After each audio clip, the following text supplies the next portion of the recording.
Kamusta mga tatay? Sa vlog na ito, nais kong ibahagi sa inyo ang mga tips at kwento kung paano maging mahusay na tatay sa inyong anak na babae. Bilang mga ama, mahalaga ang papel nyo sa kanilang buhay.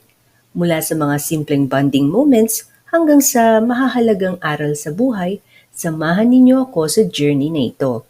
Alamin natin kung paano magiging inspirasyon at kaibigan sa mga anak na babae. Tara, simulan na natin ang pagiging the best girl dad ever.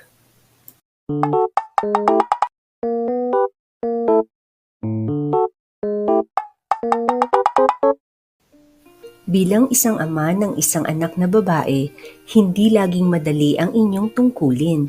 May mga araw na puno ng hamon, pagod at mga pagsubok.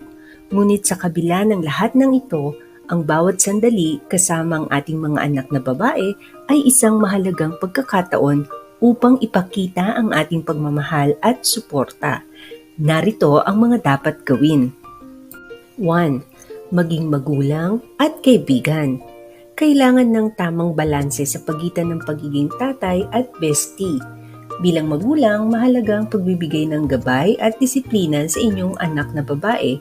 Gayunpaman, hindi rin dapat kalimutan na maging kaibigan sa kanila. Isang taong kanilang maaaring pagkatiwalaan, kakulitan, at makasama sa gimikan. Pero hindi sa lahat ng kanyang lakad ha. 2. Igalang ang kanyang privacy. Irespeto ang kanyang personal space at mga desisyon, lalo na kung sila'y nasa kanilang teen years. Ipakita na nagtitiwala ka sa kanyang kakayahan na magdesisyon para sa sarili. Halimbawa, kapag nagkukwento at ramdam mo na may ilang bahagi siyang sadyang hindi sinasabi, hayaan mo na kung hindi naman malaking issue. 3. Maglaan ng oras para sa heart-to-heart talks at makinig mabuti. Kapag may ibinabahagi siyang kwento o saloobin, ipakita ang buong atensyon. Iwasang magbigay ng solusyon. Minsan, kailangan lang niya ng taong makikinig. 4. Magkaroon ng daddy-daughter bonding. Para sa young daughters, pwede ang craft o art projects, board games, pretend play o mamasyal sa museums. Para naman sa teens, pwede ang sports, outdoor adventures, shopping, movies o maghanap ng new hobbies.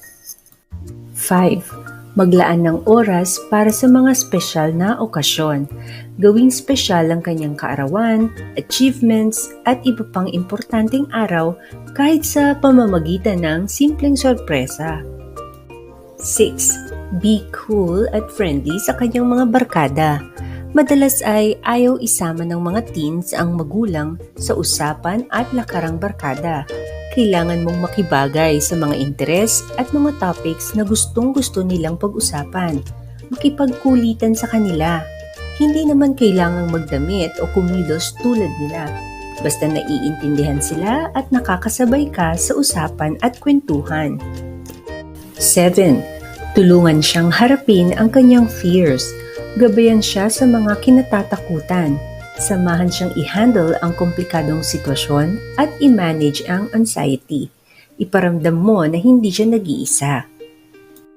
8. Ipakita sa kanya ang daddy's world. Bigyan siya ng ideya kung ano ang mga hilig at pinagkakaabalahan ng mga tatay. Ipaalam sa kanya ang iyong hopes and fears. Mahalaga na maintindihan din niya ang iyong pinagdaraanan. 9. Pakinggan ang kanyang opinyon. Sa mga desisyon sa pamilya, isama siya sa pag-uusap at pakinggan ang kanyang mga opinyon. Iparamdam sa kanya na mahalaga ang kanyang boses. 10. Maging mahinahon at mapagpasensya. Sa mga oras na may hindi pagkakaunawaan o pagkakamali, maging mahinahon at mapagpasensya. Iwasan ang pasigaw o pagkagalit. Pagkus, mag-usap ng maayos. May mga oras na magiging emotional ang mga daughters, maging bata o matanda. Huwag salubungin ng galit ang kanilang tantrums.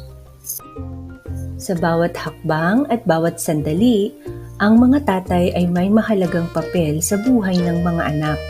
Ang pagiging magulang at kaibigan ay nagbibigay sa kanila ng lakas ng loob at tiwala sa sarili. Huwag kalimutang humingi ng payo sa mga mahal natin sa buhay at manood ng mga parenting videos para mas maging handa sa iyong journey. Salamat sa pagsama sa amin sa episode na ito ng The Best Girl Dad. Sana'y marami kayong natutunan at nakuha ng mga tips kung paano maging pinakamahusay na tatay.